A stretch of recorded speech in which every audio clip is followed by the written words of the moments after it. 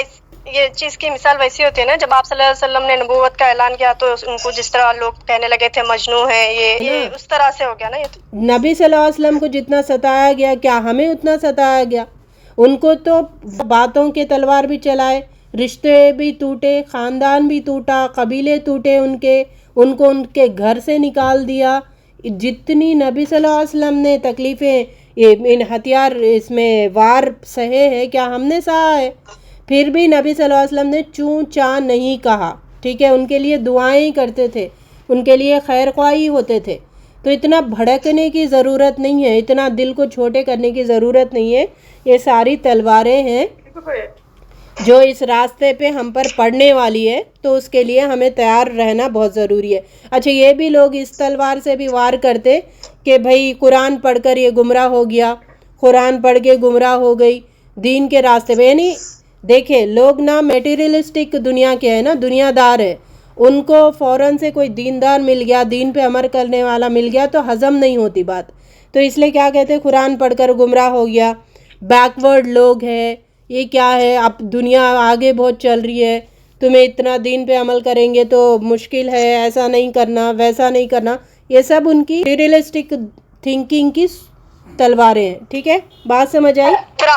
جی باجی، پرانی سوچ ہے، چھوٹی سوچ ہے تمہاری. ہاں، کی جماعتیں کون سی کلاسز نکلے نہیں معلوم، جو تمہیں کو گمراہی کی طرف لے کے جا رہے ہیں، غلط باتیں سکھا رہے ہیں. صحیح بات. یہی آج کل لوگ زیادہ بولتے ہیں. جی تم کو سب معلوم ہے کیا؟ ہم کو معلوم ہے، ہم بڑے ہیں. کون سے کلاس میں آپ گئے، کون ٹچ ہو گیا آپ کو کہ جو آپ کا دماغ بگاڑ دیا؟ یعنی ان کے حساب سے کیا ہے، دماغ دنیاوی ہونا، ٹھیک ہے، ان کا دماغ دنیاوی ہے تو آپ کا بھی ہونا. آپ کا دین ہی بن گیا تو پھر وہ اس انسان کو بھی کوسنے لگتے، اس کلاس کو بھی، اس جماعت کو بھی کوسنے لگتے. بھائی کس کے پلے پڑ گئے تم، اتنا بگڑ گئے. سمجھ آ رہی؟ تمہارا برین واش کر رہا. تو یہ ساری ایسی تلواریں ہیں، اس لیے میں نے کہا یہ تلواریں ہیں، یہ وار ہے، اس کے لیے تیار ہو جاؤ، اس میدان میں اترو اور ان واروں کے لیے تیار ہو جاؤ، پھر عمل کے لیے آگے بڑھو. یہی تزکیہ نفس ہے، اسی کو جد و جہد کہتے ہیں، جہاد اسی کو کہتے ہیں. ٹھیک ہے، اور یہ ہر دن ہر وقت کرتے ہی رہنا پڑتا ہے. یہ آپ تھک کے سکون کی سانس جنت میں لینا ہے، تب تک واروں کو سہتے جائیں، اور اس کے جو ریسپانس میں ریاکشن دینے کی ضرورت نہیں ہے. پہلے سے مائنڈ سیٹ بنا لو کہ یہ سب ہونے والا ہے، تو خلی ولی کوئی بڑی بات نہیں ہے. تو نبی صلی اللہ علیہ وسلم کو ہوا تو ہم کس کھیت کی مولی ہے. اوکے، چلے آگے. نیکسٹ اور سوال ہے ایمان اس پوائنٹ آف ویو سے، جو ہم یہ سمجھ رہے ٹاپک کو، اس پوائنٹ آف ویو سے ایمان کسے کہتے ہیں؟ تزکیہ نفس کے پوائنٹ آف ویو سے ایمان کسے کہتے ہیں؟ اللہ کا خوف، آپ صلی اللہ علیہ وسلم کی سنتوں پہ چلنا، اور اللہ کی رضا کو اپنی رضا ماننا. اور